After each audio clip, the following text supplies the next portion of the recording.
तरी भगवंत असले पाहिजे. राजा मी भगवंतच आहे. आजपासून 7व्या दिवशी महाप्रलय होणार. ही सर्व पृथ्वी जलमय होईल. हे विश्व सर्व लय त्याचा होणार आहे. आणि तेव्हा त्या जलामध्ये एक नौका येईल वाहत. राजा तू काय करायचं, हे 7 ऋषी त्या नावेत बसवायचे, तू सुद्धा नावेत बसवायचं. आणि जेवढे बीज आहे ते बीज वनस्पतींचे, धान्यांचे सर्व बीज, फळं फुलं ज्याच्यापासून निर्माण होतात ते तू त्या नौकेत टाकायचं. अनेक प्रकारची वनस्पती या 7 ऋषींची मला पुढे गरज पडणार आहे सृष्टीच्या निर्मितीसाठी. आणि म्हणून त्यांनाही सोबत घे. आणि पाण्यात तुझी नौका तरंगेल. मी आता जातोय, पुन्हा मी तिथे प्रगट होईल आणि मी मोठा मासा निर्माण होणार आहे. त्या माशाच्या मस्तकावरती एक मोठं शिंग असेल आणि त्या शिंगाला एक सर्प वाहत येईल. माझ्या शिंगाला एक टोक बांधायचं आणि त्या नावेच्या एका टोकाला तो सर्प बांधायचा. आणि मग मी या महाप्रलयाच्या पाण्यामध्ये तुझी नौका वल्लवेल. घाबरायचं नाही.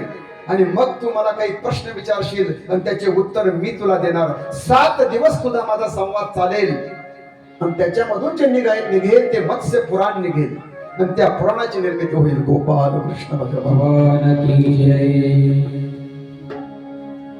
तसंच झालं. आणि या प्रलयाचं पाणी जेव्हा नष्ट होईल तेव्हा मला जीवाची निर्मिती करावी लागेल. आणि तेव्हा मग त्या 7 ऋषींपासून मी पुन्हा जग निर्माण करेल आणि ते बी पुन्हा त्याच्यापासून वनस्पती होतील. आपला प्रश्न होता अगोदर झाड का बी, तर बीजच अगोदर. आता ते शब्द मला वापरता येणार नाही. मुर्गी का तसं आहे, असं जुने लोक विचार टिंगल करतात. ते माऊली ज्ञानोबाराय म्हणतात, बीजची जहाली तरू भांगारची अलंकारू, तैसा मज एकाचा विस्तारू ते हे जग. बीजची जहाले तरू, बीजच तरू म्हणजे झाड झालं. का भांगारची अलंकारू, तैसा मज एकाचा विस्तारू ते हे जग. हा माझ्या एकट्याचा विस्तार आहे. मीच बीज होतो आणि मीच झाड होतो. भांगारची अलंकारू, सोन्याचे अलंकार मीच होतो. अलंकाराचं सोनं पण मीच होतो. जसं सोन्यापासून अलंकार, एका स्त्रीला ती मागे लागली पतीच्या, मला अलंकार करा, मला अलंकार करा. नेमकी काय झालं, टोमॅटो लावले होते.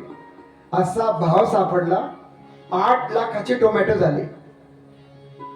म्हणे तुला आता पिवडीच करतो मी. आता भैयालाच आले होते. त्यांना असा भाव सापडला ना, ज्यांनी लावलं नाही त्यांना पश्चाताप झाला. अरे बापरे,